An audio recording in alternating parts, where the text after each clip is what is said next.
Slurpty derp my G's. I was thinking recently about doing this kind of video, a little bit of a mindset video again, because I was doing a live stream recently and I remembered a little story about how I got my first track played by Noisier Radio, and then I was thinking about maybe this is a cool tip that I can give some people. Sorry if there's wind in the video, it's a little bit windy out here today. But yeah, I was thinking how you can refine your sound better, and yeah, basically I realised that a lot of my projects that I end up finishing are projects where I actually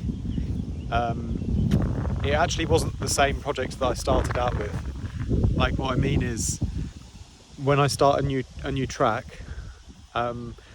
it's often the case that I won't actually finish that project, and it's fine not to finish your projects, you know. But what I like to do is I like to sell my project for scraps, you know. You know, when you've had a really old Renault Clio for 7 years and you've just driven it into the ground and there's nothing left of the engine, and there's left to do is basically sell your car for scraps, and you might get £50 or $50 or €50 or whatever. So the mechanic can, you know, take the armrest and put that in his Jaguar. I don't know. But yeah, what I like to do is I like to sell my project for scraps, but to myself. So not to someone else, but I like to sell it to myself. So I'll put it on eBay, and then, no, basically what I mean is I might have a project with like 30 or 40 channels of audio in it, but I might just think, do you know what, that bass line, I've resampled that loads and it sounds really, really unique, but the rest of the project, I'm not really digging it yet. So I'm just going to take that bass line and that kind of, that sort of lead, that little lead hook that I wrote as well, I quite like that. I'm just going to take those two things and start again. And that is what happened actually with one of my tracks. It was called Information. It ended up, I wrote almost a whole song, one project, but it was good, it just wasn't perfect, you know. And then I sold it to myself for scraps. I took like 3 or 4 parts of the song and I started again and made a new song. But I'd already refined some of the sounds loads, so I was starting out this new song with already like lots of refined and resampled sounds. And what I've noticed is some of my more beginner students or intermediate students, a lot of students actually don't do this enough, in my opinion. Like, it's always, you're coming in, you've got this one project, you've got all your midis there still, and it's very rare actually for me to like make a perfect track that I'm really happy with from like one project. Like, I tend to like recycle projects and start a new one. Like, it's a bit crazy, right? But it's like constant resampling and trial and error until I find the best sounds always. And it's rare that I actually do that like in one go, like on one project.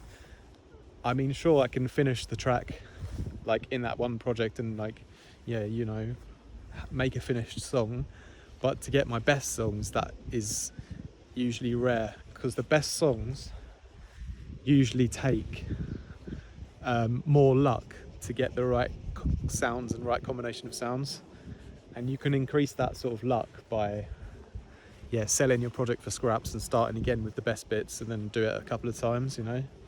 And yeah, it might sound like it takes forever, but it really doesn't. And I noticed that basically I can clearly notice when I'm working on a project if, like, okay, I'm onto a winner, or okay, I'm just making music and it's cool. And when I'm onto a winner, then I know obviously this is the project I'm going to finish, I'm going to perfect this one. But if I haven't got to that stage where I'm like, oh my god, I've got a proper winner here, then I can definitely scrap the project. So don't feel like you have to finish every project is what I'm trying to say. And just a personal story from my experience is a lot of the best tracks that I've written have been where I've taken parts from a project and restarted again, because I'm constantly refining sounds down, you know, to get the most unique and polished sound that really stands out and sounds like your own. You're going to have to go through lots of cycles of resampling and creating new sounds, trying new ideas and starting again. So I think it's actually quite freeing to know that, and it's a bit limiting to like feel like you start one project and you have to make it great and you have to finish it. So try to think of it more as constantly staying open-minded to keep looking for the best track ideas and the best combination of sounds. And it's okay if you don't get it right in each project, but yeah, if you do make something really cool but the whole project's just not that great yet, feel free to take that cool part and use it in something else. That's what I'm trying to say. That is really what I do a lot, and it helps me to differentiate between when I'm onto like a really banging winner or whether I'm still like trying to find the sound somewhere still, you know? So anyway, that's my video for you today. Hope it was helpful. Smash that like button, leave a comment down below, and yeah, of course you can always check out the links down below to my Patreon if you want to support me. Highly appreciate it. And also my Discord is in my Patreon. Also my preset packs for Serum, Phase Plant and Vital on my website, and Current as well. Some great sounds in there if you ever want any inspiration for your tracks. And if you need any lessons, you know where to find me. Links are down below. Mastering work as well, send me an email. All right, that's it from me today. More from me very, very soon. Ciao for now. Much love.